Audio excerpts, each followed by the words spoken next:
Moi, j'étais dans cette situation de précarité, passé à une situation de classe moyenne et à une situation confortable. Parce que je vais même être encore pire que ça. Je vais te mettre encore plus violent. Aujourd'hui, tu as 1 million sur ton compte, tu fais partie de la classe moyenne. Pourquoi? Comment se faire son premier million d'euros? Que l'on ait fait des grandes études ou pas? Que l'on soit issu d'une famille riche ou pas? Tout le monde peut le faire. Même toi. Et dans cette vidéo, Hassan B va t'expliquer comment est-ce qu'on devient millionnaire.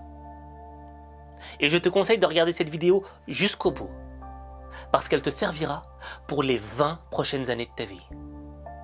Alors, si tu veux transformer ta vie, regarde ça maintenant. Et justement, j'ai une question maintenant à te poser, plus en termes business. Ouais. D'accord.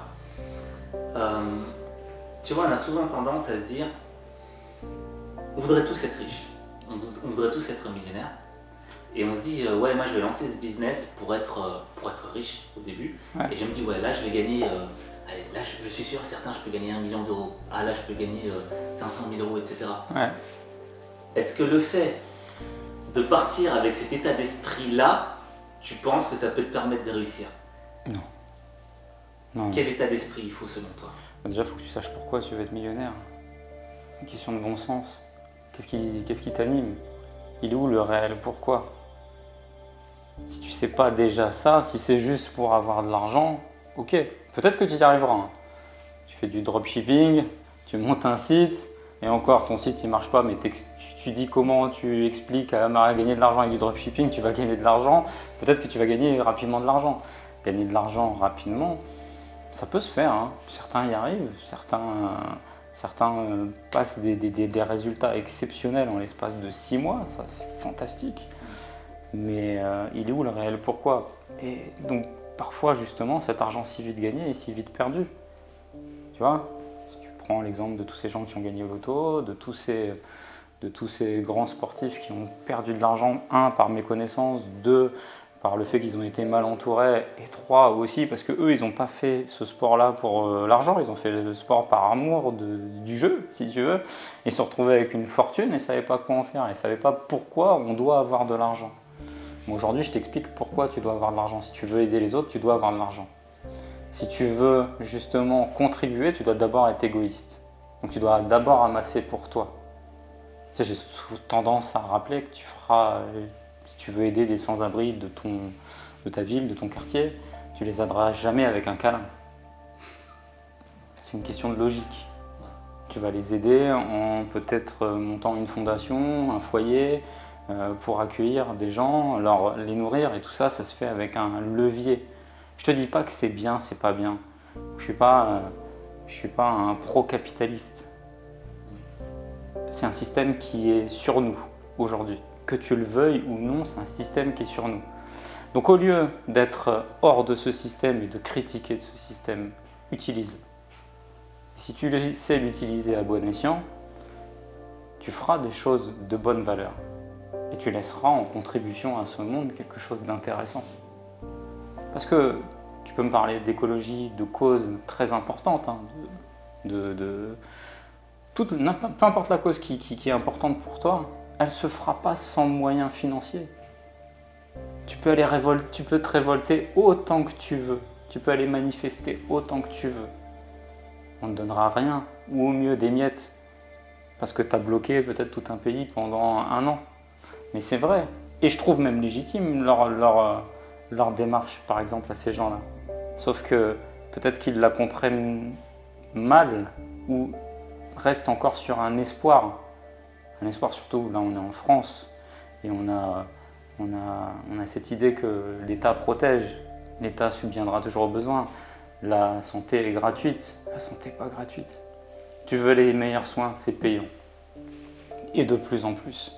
Tu penses avoir une retraite, c'est des conneries, tu n'en auras jamais. Tu vois, donc, toutes ces choses-là, à un moment donné, il faut l'intégrer. C'est peut-être dur, c'est peut-être difficile à accepter, parce que tu te dis, des gens se sont battus pour nos droits sociaux, etc., etc. Tout le combat peut-être est légitime, mais il n'y a pas de sous, il n'y a plus de sous pour supporter tout ça. Et donc, si tu n'en prends pas conscience et que tu attends toujours que quelqu'un au-dessus de toi fasse pour toi et donne pour toi, t'es foutu. Et donc, moi, ce que j'invite les gens à faire, c'est des gens, attention, hein, je m'adresse aux classes sociales dites moyennes, des gens qui gagnent un peu plus de 1500 €, etc., etc. Je ne m'adresse pas aux gens qui sont dans la précarité. Quand tu es dans la précarité, déjà, ton urgence, c'est de sortir de la précarité, avant tout. Mais les gens qui sont dans la classe moyenne, ils ont les moyens. Ils ont les moyens de faire plus. Moi, j'étais dans cette situation de précarité, passé à une situation de classe moyenne et à une situation confortable. Parce que je vais même être encore pire que ça. Je vais te mettre encore plus violent. Aujourd'hui, tu as 1 million sur ton compte, tu fais partie de la classe moyenne. Pourquoi? Parce que ça ne représente pas grand-chose. Il faut savoir que moi, je suis un père et ma femme, on a 2 enfants, plus j'ai une autre grande fille, donc j'ai 3 enfants. Je suis quelqu'un qui consomme très peu, vraiment très peu. Je ne suis pas dans des dépenses farfelues et autre chose comme ça. Ce que je vais te dire en consommation, ça va représenter peut-être beaucoup. Mais à nous 3, par mois, on a des charges qui s'évaluent à peu près à 5 000 €. On vit très bien, on mange très bien, on vit très bien, on est des privilégiés. On est des privilégiés parce qu'on a été le chercher. On s'est battu, on a versé des larmes de sang, et crois-moi, ça a été compliqué. Mais aujourd'hui, voilà ma situation. Mais divise-moi 1 million d'euros par 5 000 € par mois. Combien d'années de vie devant moi j'ai avant que ce million s'effrite? 13 ans. Donc ça veut dire qu'aujourd'hui, je vais avoir 39 ans, à 52 ans, je suis à poil si j'avais que ça, ou si j'avais justement 1 million qui ne travaille pas. Sachant en plus que la monnaie se déprécie, il faut faire quelque chose pour pas se contenter de ce million, mais d'aller chercher 5, d'aller chercher 10, d'aller chercher 100. Ça peut peut-être être fou ce que je suis en train de dire, et surtout pour des gens peut-être qui se disent « mais attends, moi j'ai déjà pas 100 balles sur mon compte en banque ». Mais cette situation, moi aussi, je l'ai connue. Donc, je vais peut-être faire mon passage un peu vendeur de rêve, et j'aimerais bien qu'on me classe dans ce genre de choses. Mais c'est dur, c'est pas pour tout le monde. Peut-être que sur 10 personnes qui essayent, 9 se cassent la gueule, mais il y en a peut-être un qui va réussir. Mais quel est l'élément qui est dur? Parce que, en soi, c'est quoi qui est difficile? Déjà, travailler quasiment 24 heures sur 24, c'est pas évident. D'être constamment focus sur tes affaires, sur tes business, c'est pas évident. Prendre un maximum de risques financiers, te dire que là, par exemple, si tu as mis tout ton argent sur un coup, et que si ce coup capote, tu n'as plus rien, c'est pas évident au quotidien à gérer ce stress. Moi, parfois, à de nombreux endroits, j'ai jalousé un petit peu secrètement le Français moyen qui gagne 2 000 €, sa femme gagne 2 000 € et qui s'est acheté son pavillon et qui fait 35 heures semaine. Parfois, je l'ai jalousé parce que, alors c'est pas la vie que je voulais, mais la sérénité de me dire à 17 h, je sors du boulot, j'ai fini. Tu vois? Moi, je peux pas. Ma tête, elle est toujours en ébullition. Je suis un peu mal foutu au niveau du cerveau, ce qui fait que ma tête elle est toujours en ébullition. Donc je ne peux pas m'arrêter. Je suis toujours en activité, en activité. Mais en tout cas, tout ça pour te dire que cette prise de risque constante, et puis c'est une prise de risque que je ne fais pas prendre qu'à moi-même, je la fais prendre à ma femme et à mes enfants. Donc tu supportes ce stress de te dire, tu es engagé dans un processus qui engage d'autres êtres humains, et qui plus est les tiens, ton sang. Tu as parlé de classe moyenne, de gens qui sont en précarité, et tu n'as pas dit la classe riche, tu as dit la classe confortable. Selon toi, c'est quoi être riche? Et deuxième élément, c'est quoi être confortable? C'est quoi le point de confort? Le point de confort, il est simple. Le point de confort, il est, j'ai mes charges, et attention, c'est même pas une question de revenus, j'ai mes charges fixes mensuelles, mon eau, mon électricité, mon loyer. J'ai ma revenu ou ma source financière je peux payer mes charges fixes, je peux payer mes charges variables, c'est-à-dire je peux emmener mes gosses au resto, je peux emmener mes gosses faire un parc de loisirs peut-être une fois par mois. En tout cas, je peux avoir des choses autres que les charges fixes qui me permettent de vivre sereinement. Et puis, je peux me permettre d'épargner un petit peu au cas où il y a un coup dur. Une bagnole qui claque, un coup dur, un rappel d'EDF ou quelque chose comme ça. C'est ça pour moi être confortable. Ça, c'est avoir une vie confortable.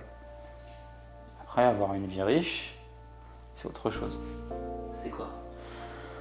Avoir une vie riche, c'est ne pas se limiter dans le temps déjà que tu vas avoir. Ça, c'est déjà avoir une vie riche, c'est d'avoir le loisir de pouvoir choisir où tu veux aller, avec qui tu veux traîner, dans quel lieu tu veux être, et avec qui tu veux être. Et ça, toutes ces choses-là, ne se feront pas sans argent. Tout a un coût. Je prends un exemple tout bête. Si tu vas de Paris à Marseille, tu as plusieurs choix. Soit tu le fais en... Comment ça s'appelle ce truc là avec les Blablacar, ouais. Tu vois? Donc là tu es dans une situation où tu as besoin de faire des économies. Soit tu peux prendre peut-être le train, tu es en seconde zone. Tu peux prendre le train en première. Tu peux prendre l'avion. Puis tu peux prendre le jet. Tu vois? Après, en fait, plus tu vas mettre de l'argent, plus tu vas aussi allonger ton confort. C'est normal, plus les prestations sont hautes, plus elles coûtent cher, mais plus en même temps donné, tu gagnes du temps. Si demain tu fais Paris-Marseille en jet, tu vas aller plus vite à Marseille que si tu l'as fait en Blablacar. Avec Michel qui doit s'arrêter pour prendre Jocelyne, etc. Tu vois, t'as pas fini là. Donc en fait, gagner de l'argent te permet aussi de gagner du temps. Et ça n'a pas de prix. Et comment est-ce que tu fais? Quel est le meilleur moyen pour toi de gagner du temps? En gagnant beaucoup d'argent. D'accord, ouais, c'est logique. Ben ouais. Il faut savoir une chose, c'est que moi je me suis dit, et là j'ai encore à peu près, donc là je vais sur mes 39, j'ai encore à peu près 1 an et demi devant moi. Où je me suis dit, ok, je vais sacrifier, je ferai qu'une pause dans ma vie à 40 ans. C'est un chiffre un peu particulier pour moi parce que je me le suis écrit depuis de nombreuses années. Même depuis, je devais avoir même 7-8 ans, à 40 ans ma vie commence. Ta vie commence à 40 ans? Ouais, ça peut paraître dingue, hein, même si je suis très fier de tout ce que j'ai fait maintenant, mais je sais pas. Je le voyais, je le visualisais déjà depuis cet âge-là. Je serais peut-être mort avant, hein. Je te dis ça, j'en sais rien, mais des croyances d'enfant.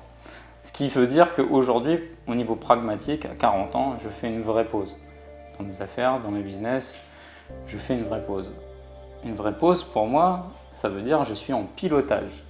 Je ne suis pas en travail. Tu veux dire quoi par là? En pilotage, ça veut dire que je regarde mes sociétés d'un œil un peu avec de la hauteur.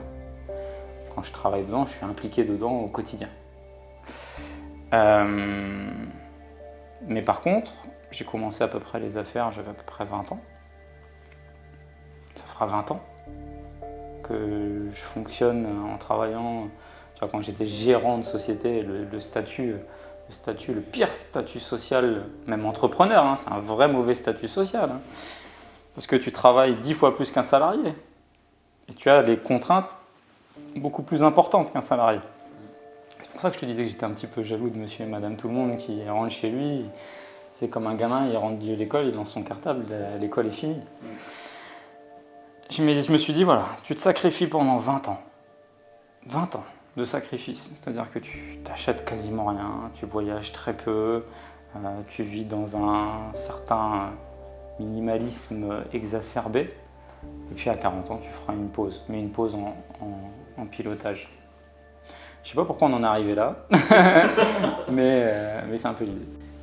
Et tu vois, tout à l'heure, tu m'avais parlé du fait que il fallait pas trop non plus prendre en référence les gens trop inspirants, trop se comparer à un Steve Jobs, etc. Ouais. Toi? Ma référence? Ouais. Alors, c'est marrant, ma référence c'est Rocky Balboa. Rocky Balboa avec une assimilation Stallone à peu près sur sa vie, sur son parcours, sur le personnage. Et encore le personnage que je ne connais pas et j'ai envie de te dire que je ne veux pas connaître. Tu sais qu'aujourd'hui, si tu veux, tu peux payer Sylvester Stallone pour le rencontrer. Ma femme, depuis longtemps, elle a cru que c'était un de mes rêves de le rencontrer. Parce que moi, c'est l'homme de ma vie. Moi, j'ai un coup de bad, je mets Rocky 4, je suis reparti si tu veux. Mais j'ai pas besoin ni d'envie de le rencontrer. Au même titre, je discutais la fois dernière avec un ami, il me disait qui tu voudrais rencontrer, tu sais, qui a un statut social très très imposant, un milliardaire, ceci, cela. Cet été, j'ai séjourné dans un palace dans le sud de la France et il y avait le PDG de ce palace. Le PDG de ce palace, il a mangé 2-3 fois à côté de moi. Je le croise souvent quand je vais dans ces établissements, parce que j'aime bien ces établissements. C'est mon petit kiff, ça. C'est mon truc personnel. J'aime me retrouver dans ces lieux-là. Il mangeait à de nombreuses reprises à côté de moi. J'aurais pu aller le voir pour discuter avec lui. Mais on ne vient pas du même sérail. C'est quelqu'un qui a grandi dans une couche de population assez aisée, qui a fait de longues études. Donc déjà, on part sur quelque chose, lui et moi, de distordant, si tu veux, et qui a, après, finalement, concours de circonstances, hérité de ce groupe. Je ne remets pas en cause le talent, les capacités, sa manière de faire du business, parce que je te parle d'un groupe à plusieurs milliards d'euros. Donc moi, je ne peux pas me comparer aujourd'hui. Parce que je t'ai rappelé, je suis immortel. Donc je ne peux pas me comparer aujourd'hui à cette personne-là. Mais quelque part, j'ai envie de te dire, il n'a rien à m'apprendre. Tu vois? Pourquoi? Parce que je sais d'où je viens et je sais comment je me suis fait. A contrario, un self-made man ou woman pourrait m'apprendre peut-être plus de choses. Et j'ai plus de choses à aller, j'aurais plus même de feeling avec des gens comme ça que quelqu'un comme ça. Mais pour en revenir à Stallone, j'ai pas de fanitude vis-à-vis de qui que ce soit. Vis-à-vis de personne même. Donc si tu veux, aller le rencontrer pour aller discuter 5 minutes avec lui, je sais, je connais son histoire. Elle est fantastique, elle est exceptionnelle son histoire. Mais elle est aussi atypique. Et tu vois, on en revient aussi à cette chose-là. C'est-à-dire que Stallone, il ne faut pas oublier un truc, il était aux États-Unis dans une période aussi propice et il était proche aussi. Alors même s'il s'est fait recaler de tous les endroits pour faire des films, il était à côté. Tu vois ce que je veux dire? Il y a des détails de vie que les gens veulent oublier parce que c'est trop beau. C'est trop beau de fantasmer une vie de Schwarzenegger, le migrant autrichien qui a réussi. Et le migrant autrichien, il a pris un choix à un moment donné à aller à Venice Beach. Et puis il a poussé de la fonte. Et puis ça a fonctionné. Il y a des éléments aussi géographiques, structurels, temporels, de chance, même si elle est assimilée par les choix que tu vas faire, qui font que c'est difficile de se référer à tout à chacun. Arrête d'aller chercher à te comparer. Inspire-toi. Juste ça. Inspire-toi. C'est très inspirant une vie de Stallone, de Schwarzenegger, de Jobs ou de Bill Gates. Pour moi, à mon sens, à moindre échelle, parce que là on ne parle pas sur des self-made man. Bill Gates, c'est pas un self-made man. Pour moi, ça ne l'est pas. Et je te dis pas je suis meilleur que lui ou le self-made man est meilleur que lui. Parce que je vois déjà le commentaire. Mais tu comprends là où je veux en venir? Ouais, je vois tout à fait. Ce que j'incite les gens à faire, c'est de s'inspirer des gens envers qui il y a une résonance, qu'ils soient connus ou inconnus. Tu peux même t'inspirer de ton père. Tu peux t'inspirer de ma mère, de ta mère, tu vois. Je dis ma mère, c'est un lapsus, mais moi je me suis beaucoup inspiré de ma mère. Pour moi, c'était une femme très très forte. Et donc, tu t'inspires. Qu'est-ce que tu as appris de chez elle? De chez elle, les chiens à bois, la caravane passe, dit-on à l'ancienne, mais qui et qui symbolisait un petit peu la bonne femme qu'elle était, quoi. C'est fonce. Fonce, on s'en fout de ce que veulent dire les gens. C'était un peu un pitbull, cette dame. Donc ouais, j'ai pris en exemple son caractère, même si tu veux. Très récemment, en fait, ça fait 2 ans qu'elle est décédée, je l'ai accompagnée dans ses derniers jours. Les condoléances. Merci, mais moi, même si je suis convaincu, tous les jours je me dis que c'est bientôt fini, parce que chaque jour qui passe, c'est un jour que tu enlèves au calendrier qui te rapproche du terme final. Hein. Tu peux avoir tout l'oseille du monde, tu payes pas à l'entrée. Hein. Ça ne changera rien. Donc je l'ai vu dans ces derniers jours, mais costaud, ouais, bon, je vais mourir. Ça m'embête parce que j'aurais voulu vivre un peu plus longtemps, parce qu'elle est partie assez jeune. Mais la mort est là, ouais, t'inquiète pas, je suis là aussi. Et je me suis dit, waouh, ça c'est fort.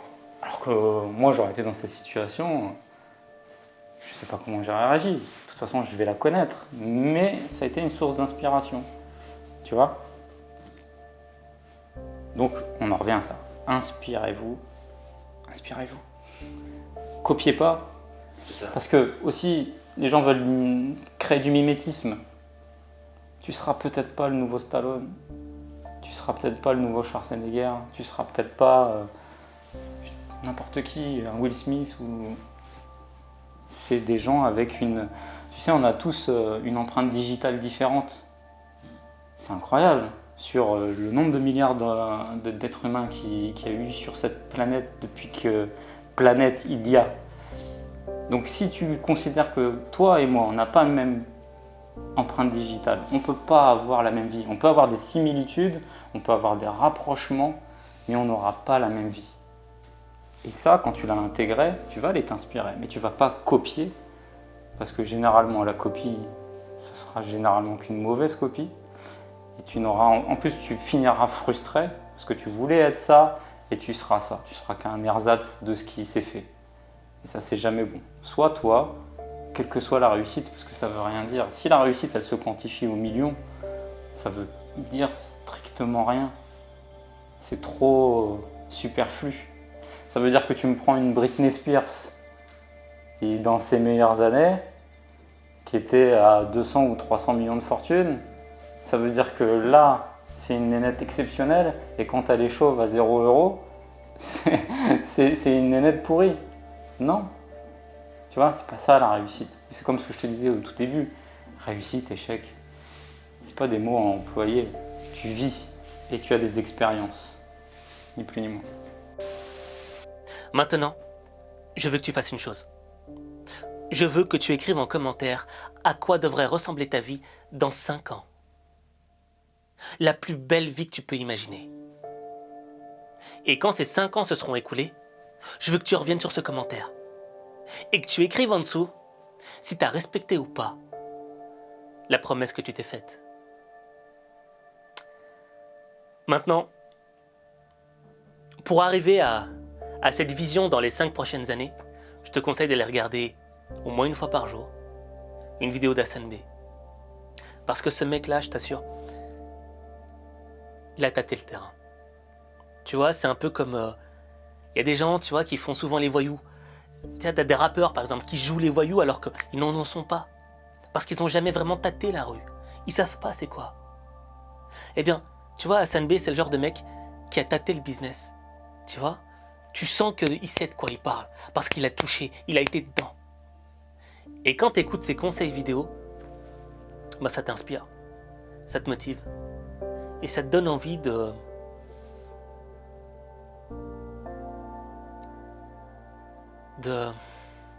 respecter cette promesse que tu t'es faite. Il y a quelques années, j'avais choisi un mauvais artisan qui a rénové une maison à moi. Parce que ça n'existe pas, ça.